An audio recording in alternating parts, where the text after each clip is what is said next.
What if I told you that the spare change sitting in your car cup holder right now could be worth more than your entire salary over the next 30 years? Sounds impossible, right? $1 can't even buy you a coffee anymore. It feels like nothing. It feels like the kind of money you'd lose in your couch cushions and not even bother looking for. But that tiny, forgettable amount of money is hiding one of the biggest secrets in personal finance. And once you understand why, you'll never look at $1 the same way again. So let's talk about why our brains are terrible at understanding money, and how $1 a day can quietly turn into $100,000. Here's the problem. Most of us were taught to think about money in one direction only. We think about how much something costs today. $1 buys a bag of chips. $5 buys a coffee. 20 buys lunch. Our brains are wired to measure money by what it can do for us right now, in this exact moment. This is called present bias. It's a psychological tendency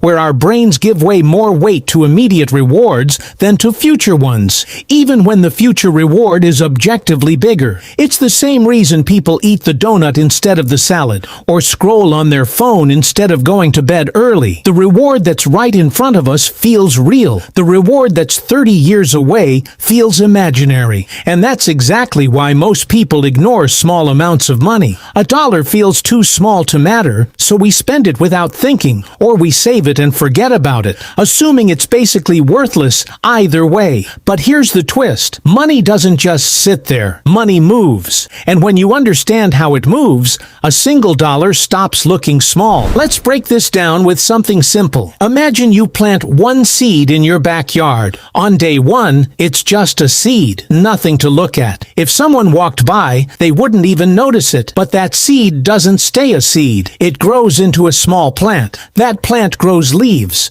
Those leaves produce more seeds.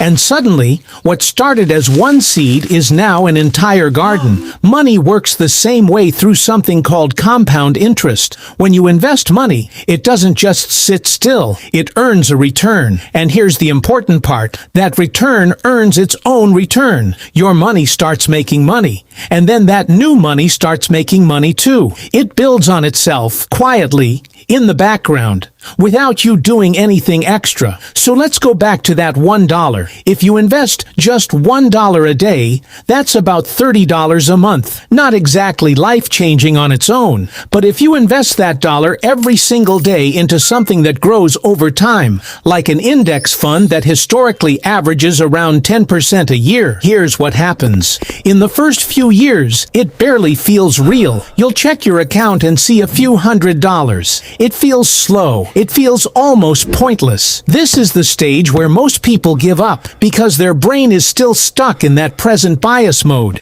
expecting instant results. But money doesn't care about your impatience. It keeps compounding in the background. By year 10, that small habit has grown into thousands of dollars, not just from what you put in, but from the growth building on itself. By year 20, the growth starts accelerating in a way that feels almost unfair, because now you're earning returns on returns. And by year 30, that simple $1 a day habit can realistically grow into around $100,000. Let that sink in. Not from getting a raise, not from a lucky stock pick, not from winning anything, just from consistently investing an amount of money most people wouldn't even bend down to pick up off the sidewalk. This is where the real insight comes in, and it has nothing to do with math. It has to do with identity. The people who build wealth over time aren't necessarily the people who make the most money. They're the people who treat small, consistent actions as if they matter, even when the results are invisible. Most people wait until they feel rich enough to start investing. But wealth doesn't work backwards like that. The habit comes first. The results come later, quietly, and then all at once. This is why so many people who earn high salaries still struggle financially, while people with average incomes build real wealth. It's not about how much money you make. It's about whether you respect small amounts of money enough to let them grow. So what should you actually take from this? Stop underestimating small money decisions. That dollar you didn't think twice about spending, that's not really a dollar. It's a decision about who you're becoming financially. Every small small amount you consistently invest is a message to your future self that says, I trust that this will matter, even if I can't see it yet. You don't need a huge income to build wealth. You need a small, boring, consistent habit that you're willing to protect, especially in the early years when it feels like nothing is happening. That's the part almost nobody talks about. The invisible years. The years where compounding is working quietly behind the scenes while you see no proof that it's real. So here's the real question you should be asking yourself. Not, how do I make more money? But what small financial habit am I underestimating right now because it feels too small to matter? Because somewhere out there, someone is investing $1 a day, feeling like it's pointless, while quietly building their way toward a future most people will spend their whole lives chasing.